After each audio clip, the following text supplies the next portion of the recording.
What's up, Gacha Gang? Kawaii50 here with another FGO video. Like and subscribe if you think this is cool. Now that that's out of the way, we can go ahead and talk about Miss Crane.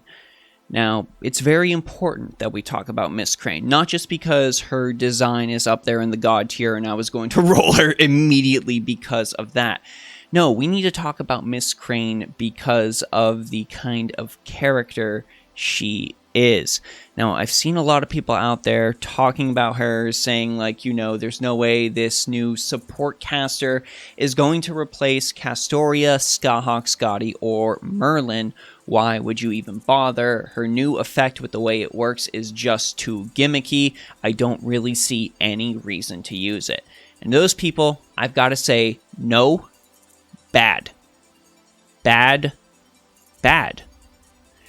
Not only does Miss Crane inject a brand new gameplay style, a brand new bit of originality into a game that, let's be honest, has really needed something to this effect for a long time, but what Miss Crane is able to provide your party is actually pretty good. Really, it is. It's pretty good for boss fights specifically.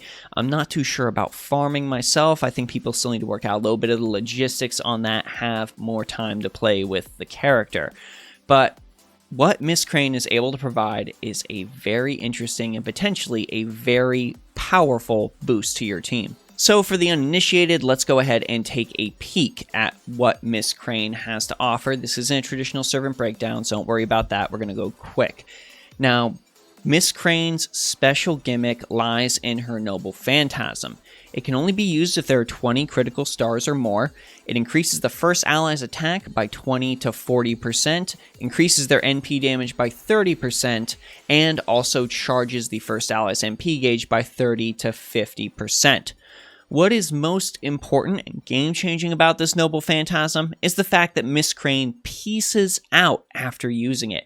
That's right, it is a plug suit swap attached to a Noble Phantasm, effectively giving us 2 plug suit swaps in a single game. And that can be absolutely crazy. Of course, Miss Crane has a couple of other abilities as well that we are going to want to pop before she goes ahead and flees to the back line to watch the battle in earnest. But I just wanted to go ahead and go over some of the exciting stuff she is able to do with an experiment team. So this right here is going to be, just for the sake of argument, for the sake of showing you some numbers, my short experiment team. You can see, of course, we've got Sasaki Kojiro up in the front line, who I'm just using because I like him. I think he is a cool guy. We can assume in the second line there is Miss Crane. I don't play JP, so I don't have her on there. So we're going to just go ahead and Photoshop her in there. And we're going to put Golden Catches the Carp as her craft essence. Now you can use Golden Catches the Carp, Holy Maiden's Teachings, or Crowning Beauty, Greater Glory. All of these work because all of these at max limit break give you 20 critical stars when Miss Crane enters the battlefield, allowing you to use her Noble Phantasm turn 1. Main reason you can do this is because her second skill charges her NP to 100% at rank 10. Very important distinction. We've got our Skahawk Scotties for buffs, and of course we've got our Waver, Heracles hanging out in the back line for a little bit of last line support. Let's assume everybody is 10-10-10, and as far as Miss Crane's swap goes, as of me recording this video, I've seen conflicting reports and the jury seems a little out on that. I don't really know for sure if it swaps specifically with the person in the back line, or if it sends Miss Crane to the back line and pushes everybody forward 1 space. Let's just assume it pushes everybody forward 1 space, and all you got to do is just swap some characters around to achieve optimal results if it is otherwise. So we pop all of Miss Crane's abilities, turn 1, including her Noble Phantasm, and she pieces out. After she pieces out, Skahawk Scotty is able to come in. She has provided some buffs to our Sasaki Kojiro, and then both Skahawk Scotties and Waver himself, after being switched in with Plug Suit, can go ahead and provide Sasaki Kojiro with all of the buffs that he needs. Now I've gone ahead and done a bit of a math, and this is what I was able to come up with. Remember, in Fate Grand Order, the cap for servant buffs is 400. 100%. And that includes 100% as the assumed servant starting baseline. So really, it's only a 300% buff. Anything above that boost is going to be functionally worthless for our character. But these numbers Miss Crane is able to provide to our Sasaki Kojiro are very impressive for boss slaying. Here are some relevant stat boosts from everyone, but after we buff our Sasaki Kojiro, we are left with this. 240% bonus crit damage, if you factor in Skahawk Scotty's bonus to quick cards specifically. Let's assume Kojiro is a full quick deck. 130% quick card effectiveness, 500% star absorption. We don't really need to worry about any of that other boost that we get from Sasaki Kojiro or Miss Crane, and like I said, anything above 300% is worthless. A 50% attack boost, a 160% boost to Sasaki Kojiro's Noble Phantasm gauge, 30% defense boost, a 40% NP damage boost, and that is factoring in one summer that we've got equipped on him, and a 190% boost to Sasaki Kojiro's critical star generation.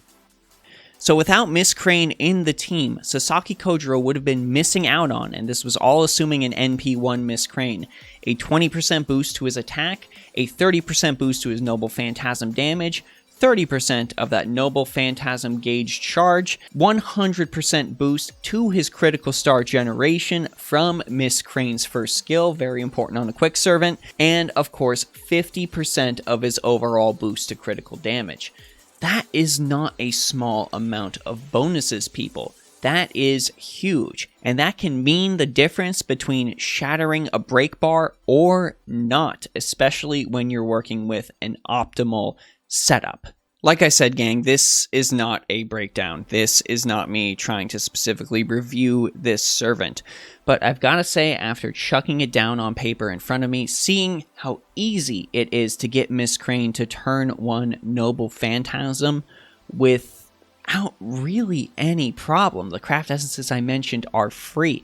I think it's clear that Miss Crane has a lot of exciting possibilities she can provide to the FGO meta, especially when it comes to boss fights. I think we're going to be getting some really silly boss run setups out of a lot of people playing this game. I think a lot of people are going to have some great stories to share, and I think overall Miss Crane is going to find a very comfortable place in the community and a very comfortable place on a bunch of farming teams.